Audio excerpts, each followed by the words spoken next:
I was recently working with a client who had been rejected by a new friend group. Essentially, they had ghosted her, and she was left feeling really bad and like there was something wrong with her. As we were digging a little deeper, we realized that so much of her self worth and self confidence comes from the approval of others.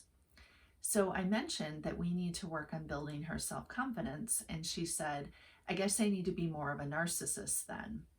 In fact, narcissism and self confidence are two very different things, and here's why.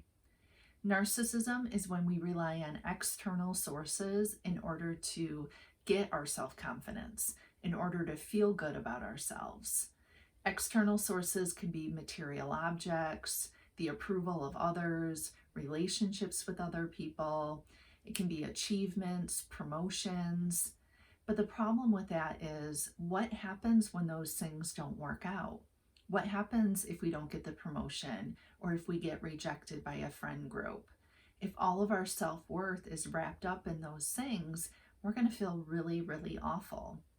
So, people that skew on the side of narcissism tend to be very needy, very attention seeking, because they're always seeking that approval in order to feel good about themselves. Self confidence, on the other hand, comes from inside. It's when we feel good about ourselves, regardless of the external sources. So, no matter if we get the promotion, or if the friend group likes us, or if we achieve the next thing, or have the material objects, regardless of those things, we still know that we are worthy and valuable people.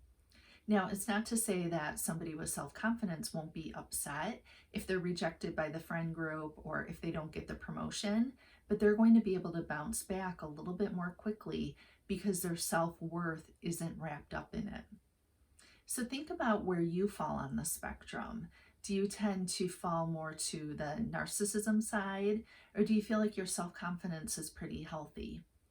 I'm going to be covering ways to build self-confidence in the next video. So if you feel like you skew more towards the side of narcissism, you'll definitely want to check it out. I'll see you over there.